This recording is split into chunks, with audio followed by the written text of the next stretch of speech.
So I know I said I was going to be working on the Beetle, but I've found another project that's going to keep me busy maybe for a couple of days or a week or so. And there it is. 2008 Mini Cooper. And I've got a bit of work to do on that. So off we go.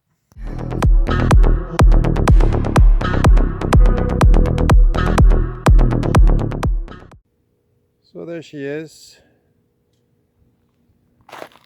Nightfire red.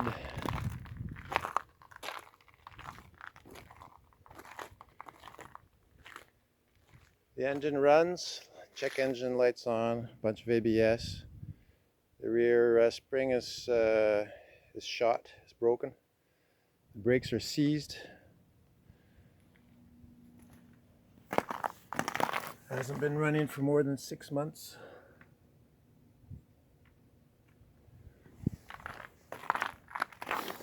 And it's stuck in the ice. Nice little project. So I got 3 of the 4 wheels unjammed by giving a little hits on the calipers. And I can't do the 4th one because there's a lot of snow around it, and there's a wall of snow. So I think it should be okay. The other ones weren't too bad. And now I'm just waiting to for the booster pack. The previous owner is gonna be out here in a second with the booster pack. Start it up and see if we can move it a little bit. That'll be a good thing. I'll be reassured that the clutch works and stuff like that.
.62. We have some good news for the battery. After a little over 24 hours of a slow charge with an intelligent charger. So we've got our four bars. Battery is completely charged. So we're good to go with that. No need to buy a new battery. So we're at Kenny Upol here in La Prairie in Quebec, and I found myself a 2009 Mini Cooper. And there are a couple of parts that I'm going to be able to salvage from it to fix the 2008 one that I just bought.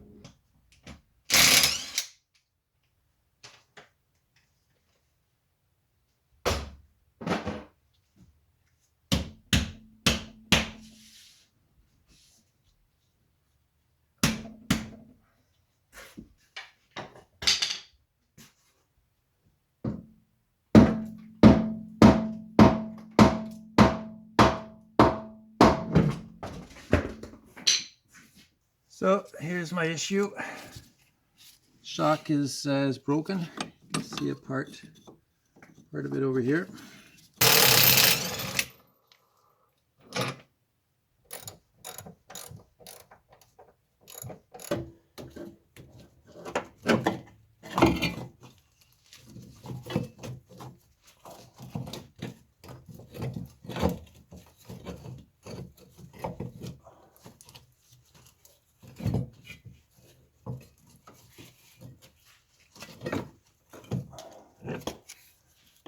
There we go.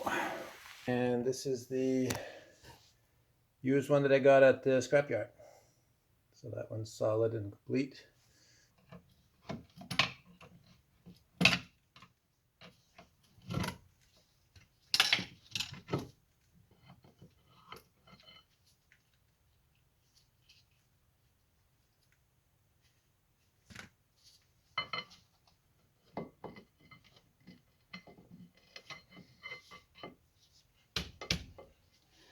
Yeah, that's seized.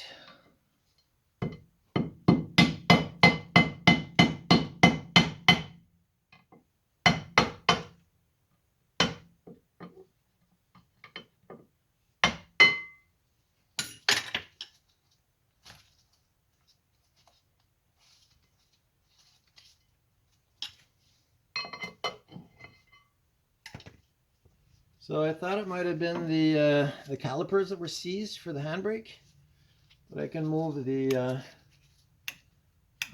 lever well, and the piston comes out. But the handbrake cables are shot. See that there? And the cable doesn't move at all. So we'll have to change the handbrake cables and keep the calipers. All right.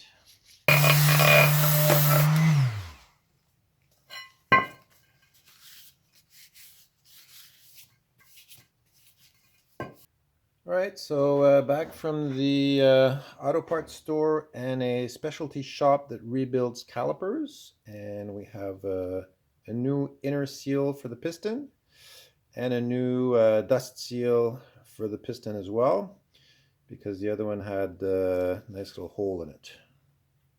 There we go, right there. Okay, let's try and get this back together.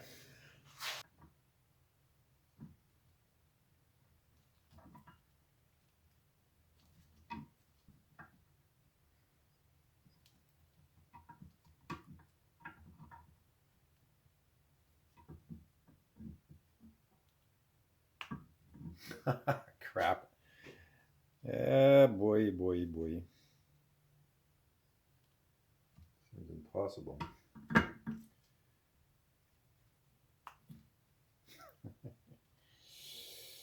You gotta be patient, I tell you. You gotta be patient.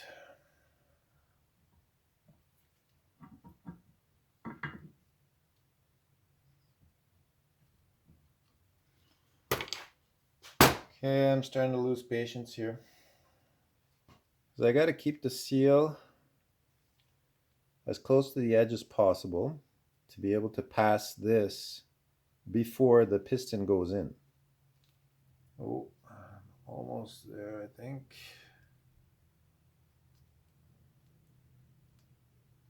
Oh, no, the piston came out. Come on, I'm not gonna spend 10 hours doing this, man. There must be an easier way to do this. I'm getting really fed up here. Okay, so I'm thinking there's too much grease on this stuff. So it slides too much. If it didn't slide as much, I can probably get it in.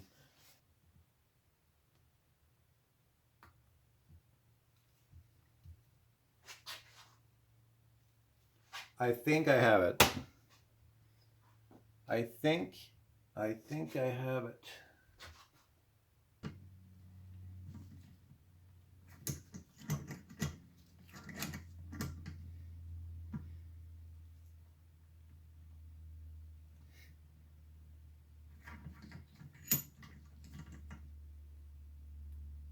All right. Look at that. Such a beautiful thing. Just took me half an hour. This is the left rear caliper. I'm trying to put the piston back in a bit to be able to clear the pads, and it's not moving. So I've got my tool here. I even using extra force, and it's not moving at all. I'm even bending the rod here. The piston does come out. If I bring it out completely and then push it in,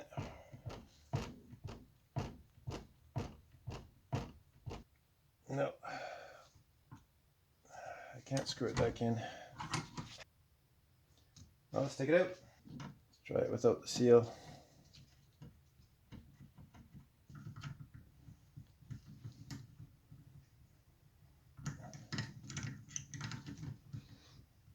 Oh, so hard.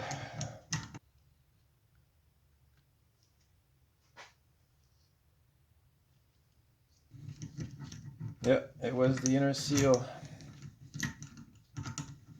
So the inner seal probably expanded.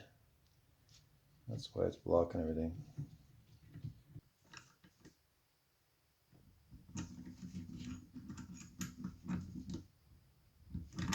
There we go. Only took me 5 minutes. Better than the first time.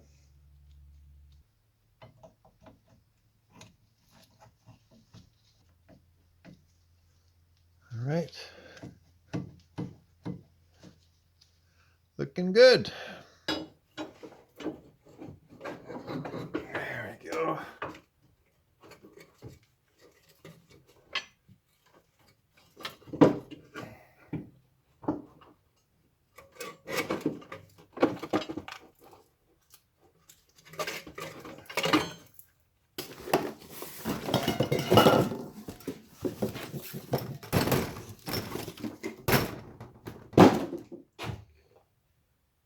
So I'm gonna show you why I like to hit on the subframe to get all the loose metal off because often you see little surprises underneath. And on the right side, it looks really nice. See? The metal is all beautiful there. But look down there. See that? I found another hole.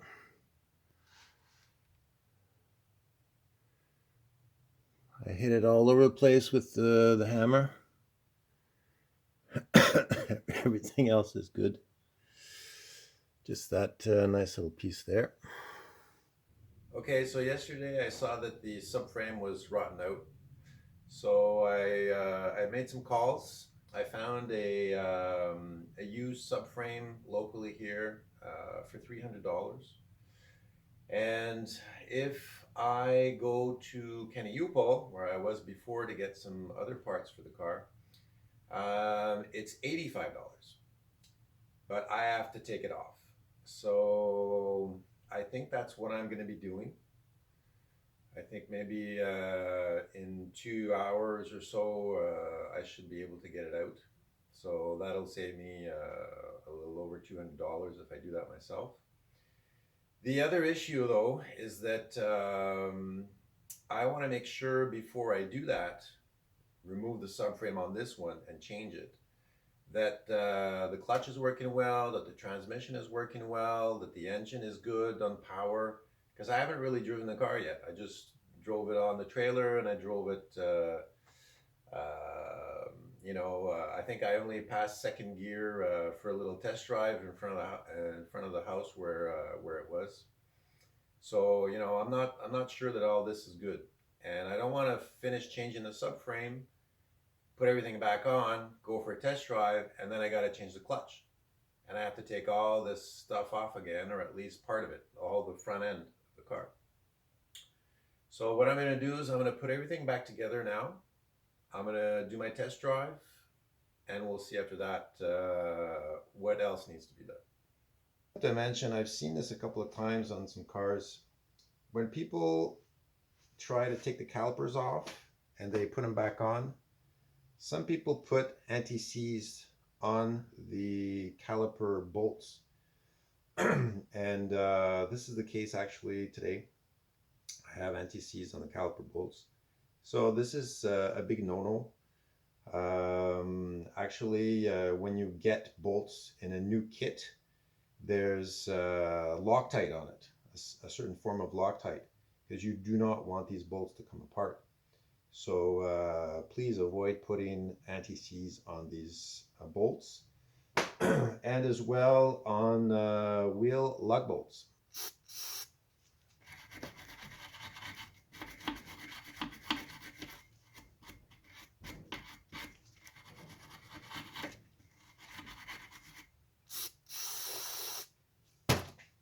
So here we go after several hours. I don't know, maybe an hour and a half of cleaning, sanding, painting, and everything is good to go. We didn't have to change anything. When I purchased the car, I took a reading of the codes, the air codes for the engine, and one of them was the Vanos for the exhaust variable cam adjustment. This is the part here that usually codes for that. So on the exhaust side, and the previous owner said that he had already changed it, but he bought one like a China brand, a no-name brand from China. And so he says, you know, I don't know what kind of quality it is. So the first thing that I can see is one, the end of the, let's see if I can do this this way. The end of the part actually moves around inside. So that's probably not a good sign. And the other thing that I noticed is that the connector is not an original connector. It's been worked on. So I don't know if he broke it or what, and he just replaced it by these little pins. But they don't seem to hold on too well. So what I did when I went to take apart parts on the 2009 white Mini in the scrapyard is I took the part and I took the connector. I was checking the light bulb and the front left headlight because it wasn't working when I drove it in, and at one point it started to work and then it stopped working, and as soon as I took the connector off I saw this. So nice wiring. I'm gonna have to insulate all these separately, so probably the wires were touching, and that's what was causing the problem, because the light bulb looks okay. So I'm gonna start by fixing the wires, and then I'll try it out, and if it doesn't work, and I'll change the light bulb.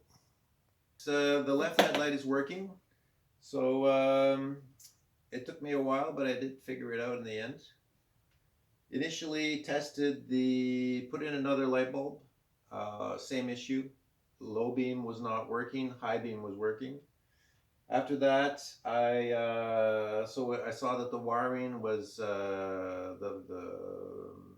rubber coating was gone. I think there was just too much heat inside the light bulb, inside the headlamp, and those wires just dried up.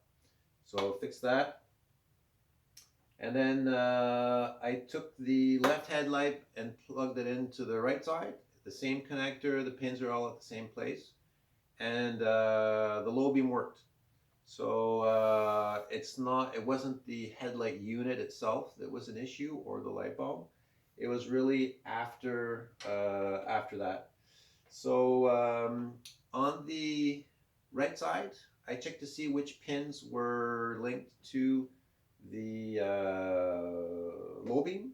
So basically, it's the top left side. That's one connector, and the first connector that's on the right side, the bigger one. And on the right side, I had my 12 volts going through those two pins. And over here on the left side, I only had 2.86. So definitely an issue, but not a huge one, because usually if the voltage is low, bad ground or oxidation on connectors. So I cleaned up the connectors with a needle, and I plugged it. I checked the voltage, and I had exactly the same voltage as on the right side. And when I put everything back together, I have a light that's working again, so I can go on the road without being pulled over, and we'll do our test drive tomorrow because it's getting late. All right, so I took this car out of the garage, and the idle is a lot more stable than before. So that error code with the Vanos, basically it was the P0013 exhaust variable tank solenoid. So was it the solenoid? Was it the wiring? Whatever it was, it's gone now. So let's go for a ride.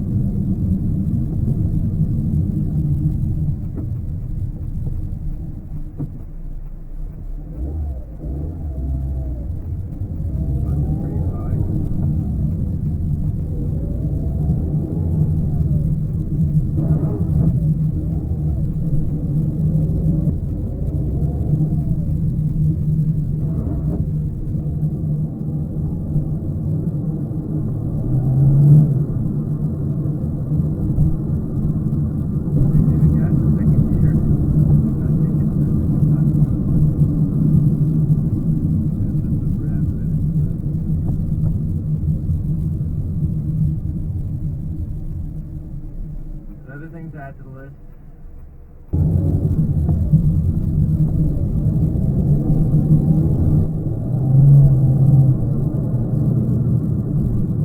Well, I've been here for 2 hours now, and the transmission is out. All right, let's take the subframe off and take a look at what kind of condition it's in. So it took me 2 seconds to see that the subframe is rotten as well. My hammer went right through there. That's not supposed to be there, that hole. So yeah, it's very rusty. Looks even worse than the one I have.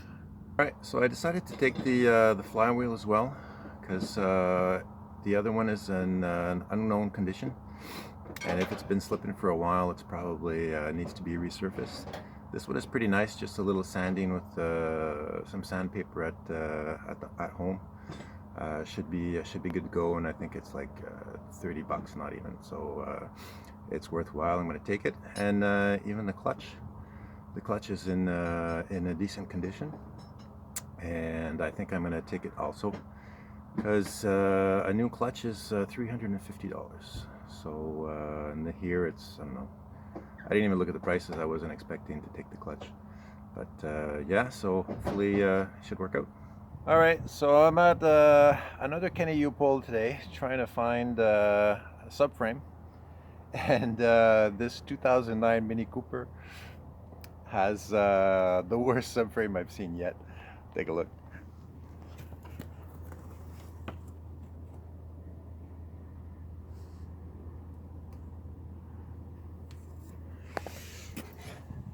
So I won't be taking that one. All right, so here's the second Mini at the other Kenny U-Pole, and this one actually still has some original paint on it. So I might be lucky with this one. I've got my hammer with a little pick at the end, and we're gonna see if we can find some holes. All right, looks like we've got ourselves a good subframe, so I'm pleased with that. And let's get to taking this thing off.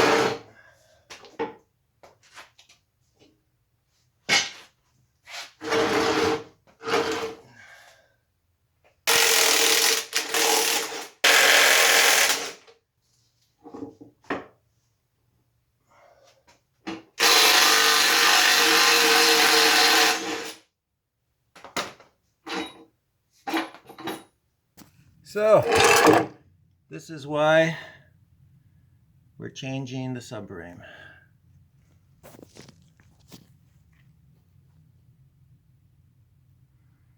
Holes, holes, holes.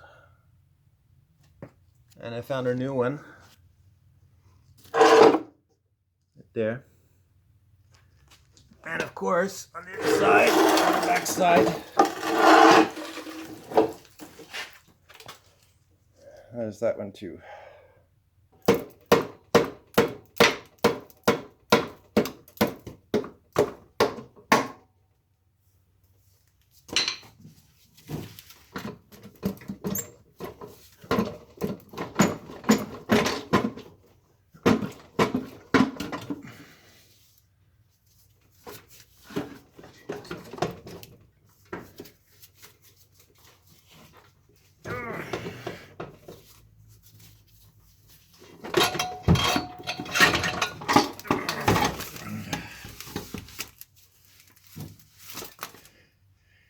Yay!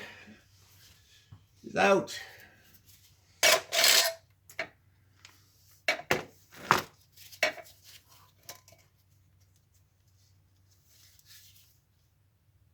Oof, yeah.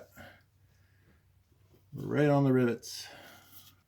All right, so after a little bit of sanding, looks pretty good. Sanding and cleaning. Smooth surface. Same thing for the pressure plate. Really nice. And the disc. There's really a nice thickness left before we touch the rivets, and there's no signs of overheating or spots that are more worn than others. So let's take a look at throw bearings.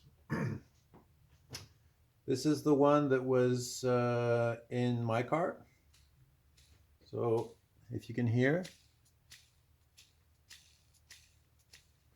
So there's no play in the bearing, but the fact that it makes that noise means that there's starting to be a little bit of a lack of grease inside. And we have one clip that's okay, and the other one's broken, so can't be used again. This is the one that was in the car at Kenny Upol, the one that I took the clutch from. So the newer clutch. So this is a newer bearing, and if you listen to it, so the bearing is nice, beautiful, but I can't use it again because the clips are broken. And these clips were even more fragile than the original clips from Mini. So I had to go buy a new thrower bearing, and I got it from Mini to be able to get it quickly because none of the auto parts had any available. So again,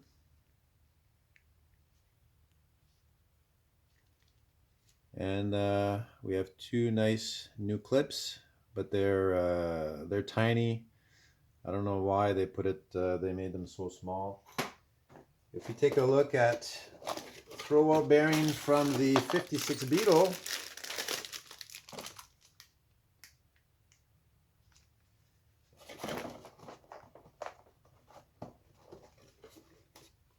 it has actual real clips made out of metal and not plastic. So these clips will never break. Can be reused. So that's the way the world works now. Plastic, plastic, plastic in cars. All right, let's start assembling all this stuff. Something's not working here.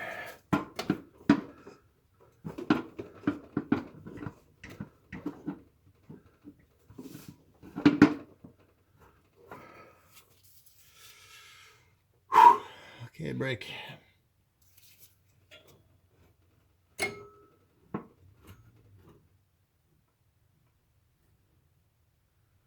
Oh, I think I figured it out.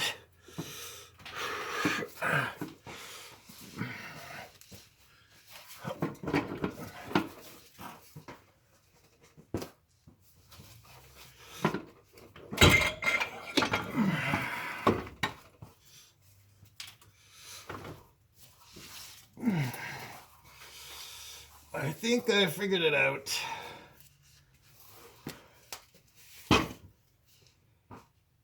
Yeah. Right here, there's a guide pin that sticks out of the casing of the engine. And here is the same part, but on the transmission. So I can't have that there and that there.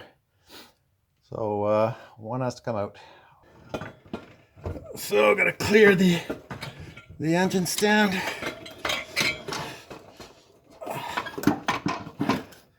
Hey, we're in.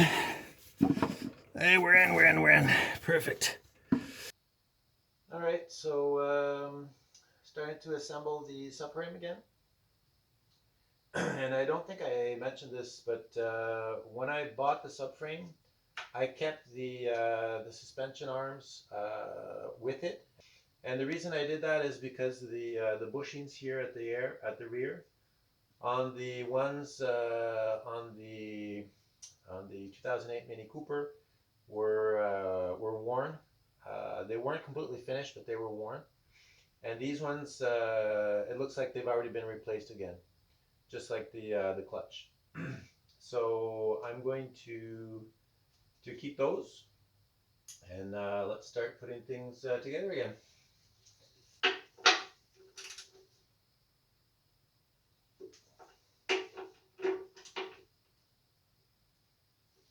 All right.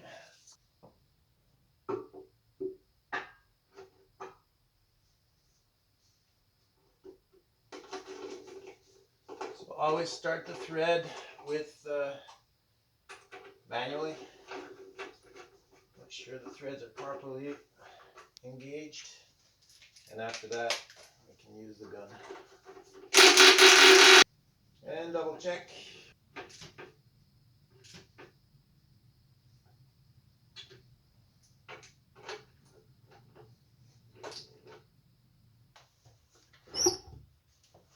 This side's too low. Oh shit. I wasn't paying attention to where the jack was.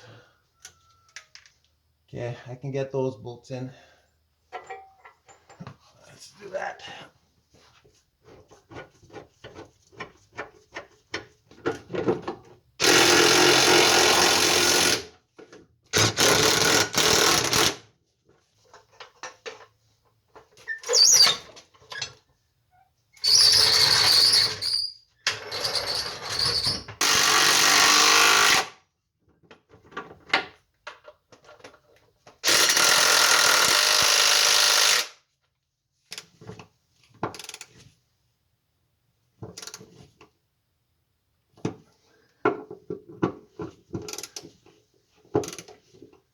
Right, so here's the situation. The subframe is in. Everything related to the steering, links, suspension tables, all that's attached. Got oil in the transmission. So right now I could start it up and try and pass it through the gears, and we'll see how that goes. Hopefully everything's good. Pedal feels good, the clutch pedal, and the shifter as well. So let's give it a try.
So I just finished reading the codes in the vehicle. So I did a full diagnostic this time. I had a different scan tool. Previously, I only had one that readed the check engine lights. So basically, 28 error codes, and 7 are active. All the rest are history, in the history of the system. And a lot of the ones that are history are for under voltage or low voltage. So that's understandable because the vehicle was stopped for several months and the battery was completely discharged. So what's active? Speed signal missing. Brake fluid level is low, so that's not a big deal. We have wheel speed sensor front left erratic, so maybe our wheel bearing. We have brake pad rear that's indicating that the pads are worn. So I'm aware of that. The cable or the wiring that goes to that sensor was cut. So I already have the new replacement wiring. I just haven't installed it yet. We have a couple of CAN messages. We have 3. They're related to the cluster. So I'm wondering if it's not related to the wiring of that aftermarket radio. But those are that won't light up a check engine or an airbag or whatever. So I'm not too worried about that one.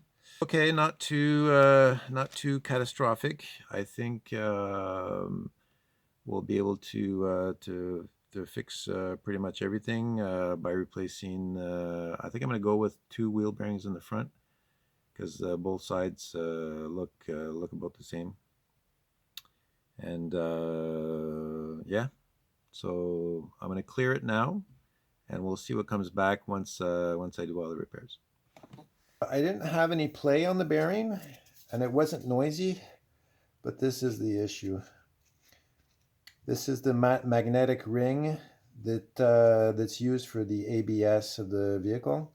So there's a sensor that sticks out about here, and each time that bearing turns, it reads the speed at which the bearing is turning, so at which speed the wheel is turning. So this magnetic ring is finished. Same thing on the other bearing, completely gone. And that explains the error codes that I had in the system as well. And this one, beautiful new ring. You see it turns with the bearing and with the wheel. Guess I should put a mask on.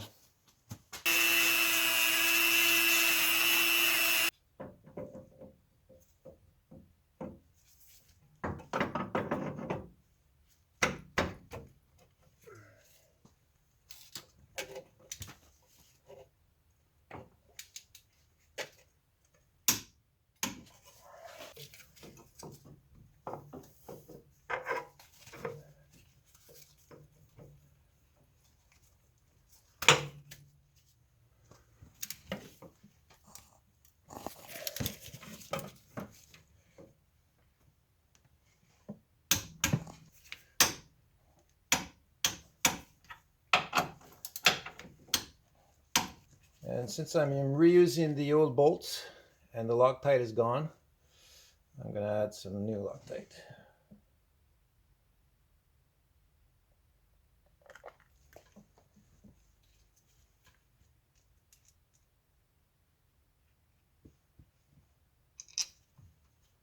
Torqued.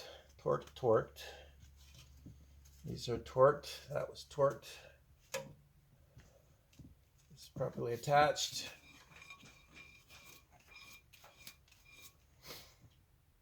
So when I actually picked up the car, it was warmer than the day I tried it, or that I looked at it and bought it. And I noticed that there was water on the headliner on the front left and on the front right. So I guess it's from blocked rain evacuation tubes. Now, the electric motor is working, not working. sometimes when it works, it goes ta ta ta ta ta ta ta. So I'm guessing there's some type of issue with either the gears in the motor. I saw online there were several kits that you can buy to change the gears, or it might be the rails that have an issue and it's forcing, and it's making the motor force as well. So I don't actually want to get into taking the headliner down and looking at all that. I'm not going to change a sunroof rail. It's a crazy job, and I don't want to get into that. So I at least want to clear the drain holes. So to do that, I'm going to take because I can't open it to get access to the drain holes, I'm actually going to take the glass off itself. There are 3 bolts on each side, and once those are undone, you can just take it off. So let's do that.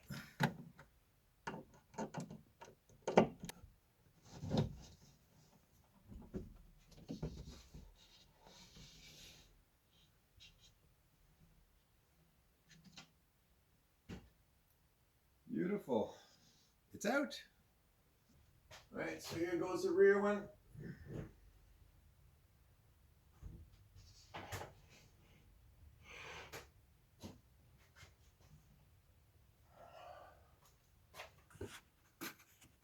So I'm guessing this is one of them. The drain comes out behind the front left fender. So I'm going to put some more water to see how that drains.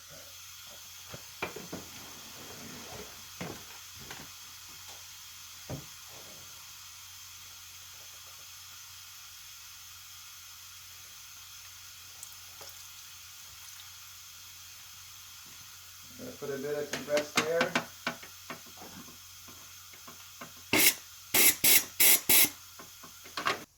All right, so this one is the front right.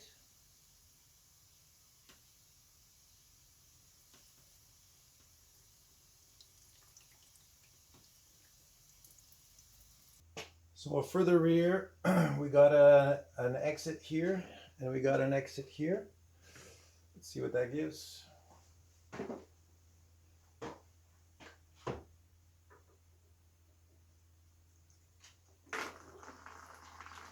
That one's perfect. So it is dripping. Not as strongly as on the other side.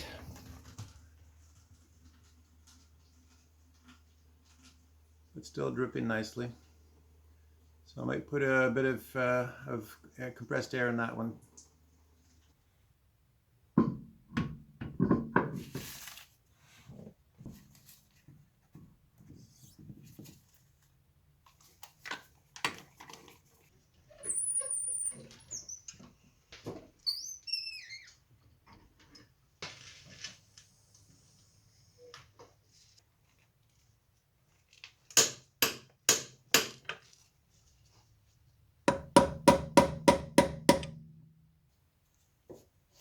Clipped in.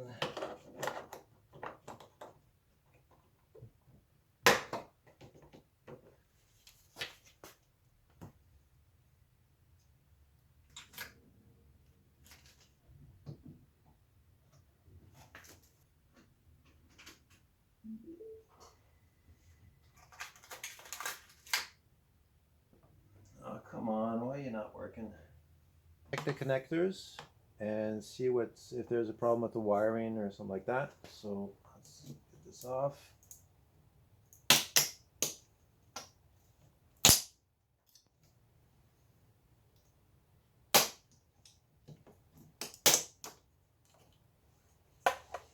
This is the one creating all the problems. Determined that this is the common ground for all of the light bulbs. So it's connected to this one here. This one here is for this is the flasher, the center flasher. This second pin, so that's the first. The second pin is the common ground. The third one here is linked to the top one, and we know that that one works. The fourth one If you follow it,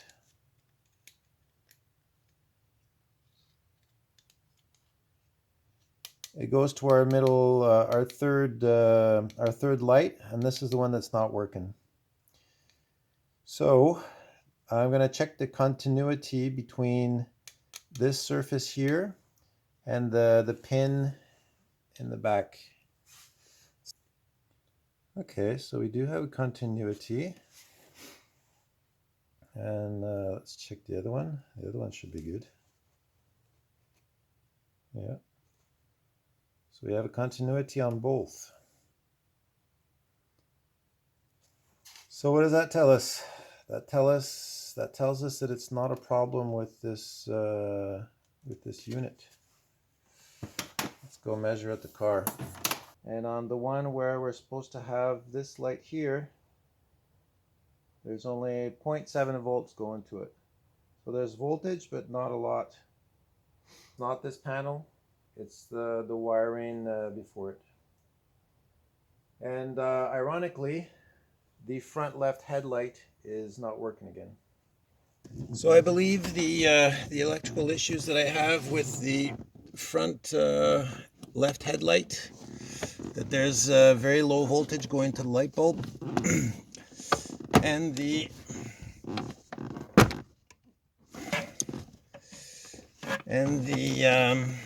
rear left. There's one of the rear left position bulbs that's has a very low voltage as well. So I'm wondering if it's not from the BCM. It's hidden right there. So I'm going to take that off, and I'm going to take a look to see if there's any corrosion on the connectors. Look at that. It's all green. So that's oxidation. So that might be the source of our problems, our electrical problems. So this side we have also corrosion on the connectors. So that'll explain our low voltage. So corrosion right here. So got to clean that up as well. And at the same time, I have to change this, the hood latch. Either the plastic's broken or something's wrong with it. Anyways, I have a replacement one.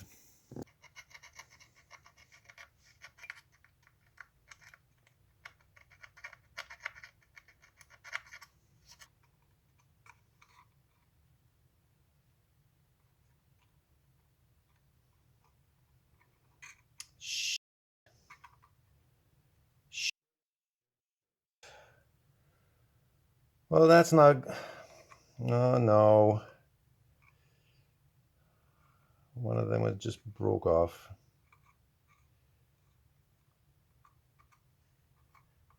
One of the pins.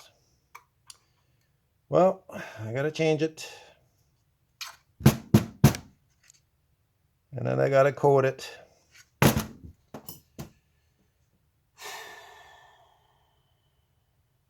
Well, this car is starting to get to me. Everything I look into is just a disaster.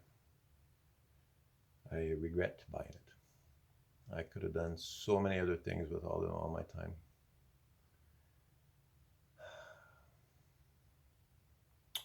And now I'm committed, so I got to finish it, unfortunately. And I've already got a couple of $1,000 into this car. I can't just part out with it and lose money. So I'm going to keep moving forward. I have to find another BCM, body control module, get it coated, and go from there.